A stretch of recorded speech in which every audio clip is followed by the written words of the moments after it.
Eh bien, salut à tous et à toutes.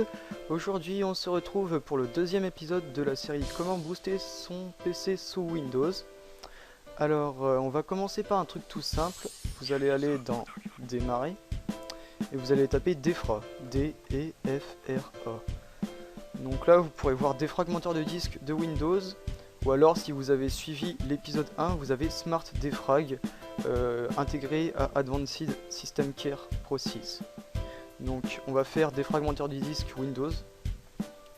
Alors ça met un peu de temps, voilà. Sous Windows 7 en tout cas ça se présente comme ça.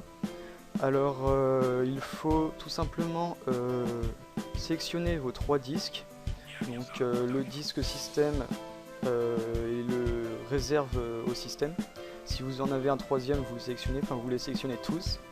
Vous cliquez sur analyser les disques. Ça va vous montrer à combien de pourcents il est fragmenté. Et ensuite vous cliquez sur défragmenter les disques. Donc le principe de la défragmentation c'est de regrouper tous les petits fichiers en un seul point, ce qui permet d'améliorer l'écriture du disque dur. Sur Windows XP c'est un peu différent, ça se présente avec une barre multicolore, un peu du bleu, du rouge, etc. Ça signifie l'état du disque avant et l'état du disque après. Mais la manip elle est la même, vous cliquez sur analyser, ensuite défragmenter. Une fois que vous avez fait ça, je vous conseille de redémarrer votre PC et vous verrez un peu la différence, vous aurez gagné de l'espace sur vos disques durs et l'écriture se fera plus vite, etc. Ensuite, nous allons dans Ordinateur, le disque système, donc système C pour moi, clic droit, ça charge un peu, Propriété. Une fois que vous arrivez sur Propriété, vous tombez sur cette page. Alors là, beaucoup de gens croient que cette touche, la nettoyage de disque, fait une restauration du disque dur, alors que pas du tout. Elle va enlever tous les petits fichiers inutiles qui ralentissent votre disque. Donc vous cliquez dessus. Donc ça charge un petit peu, ça peut prendre un peu de temps selon les ordinateurs et si vous l'avez jamais fait ou pas. Donc moi je l'ai fait il n'y a pas longtemps, donc ça devrait aller assez vite. Donc là, ceux qui sont sous Windows XP, vous écouterez après. Pour l'instant, c'est Windows 7 parce que Windows XP c'est légèrement différent. Ça se présente pas vraiment comme ça. Alors, là, il cherche tous les fichiers. En attendant, je vais vous montrer un autre truc. Donc, vous allez dans panneau de configuration, ici. Et vous cherchez ensuite vous cherchez programmes et fonctionnalités. Voilà. Donc là c'est la liste de tous vos programmes qui sont installés sur votre ordinateur. Et vous allez chercher tous les programmes qui s'appellent Toolbar. Par exemple, je crois moi j'en ai plus là. J'ai pas mal de programmes qui s'appelaient Toolbar, donc c'est des trucs internet là qui prennent de la place pour rien et qui vous font ramer. Donc tous ces programmes Toolbar vous les supprimez et après vous cherchez un petit peu et vous supprimez complètement tous les logiciels dont vous ne servez plus ou les versions antérieures. Par exemple si vous avez une version 4 et que vous avez installé la version 5 il n'y a pas longtemps, supprimez la version 4. Donc vous faites un peu le tri là-dedans, vous supprimez tout ce qui s'appelle Toolbar, les anciennes versions, et les logiciels dont vous ne vous servez plus. Une fois que c'est fait, vous avez gagné un peu d'espace déjà. Voilà. Bon. Alors là, nettoyage, voilà. Parfait. Donc là c'est fini. Vous allez arriver sur cette fenêtre. Alors là, toujours pour Windows 7 et 8, vous m'écoutez Windows XP après. Alors là vous allez voir une petite fenêtre et vous allez cocher tout ce que vous trouverez. Vous avez tout coché. Vous allez voir que ça fait 9,14 mégas chez moi par exemple. Donc il y a les fichiers temporaires, les raccourcis inutiles, etc.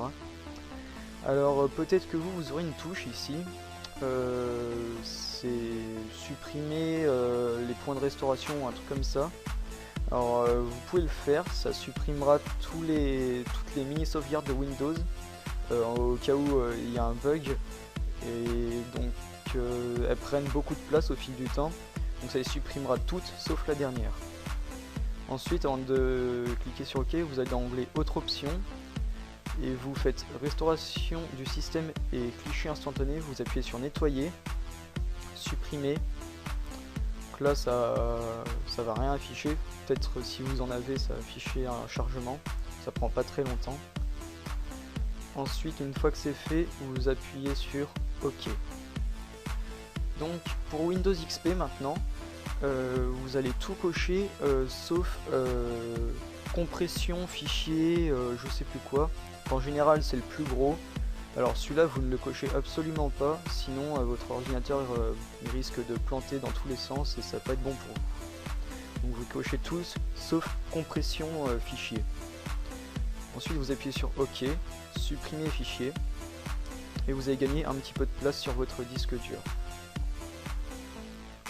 Une fois que cela est fait, vous allez retourner dans Ordinateur, votre disque système, Programme Files, et là vous allez chercher dans la liste tous les programmes dont vous ne servez plus, que vous avez déjà supprimés, parce que Windows garde tous les fichiers des programmes que vous avez déjà supprimés au cas où vous les réinstallerez.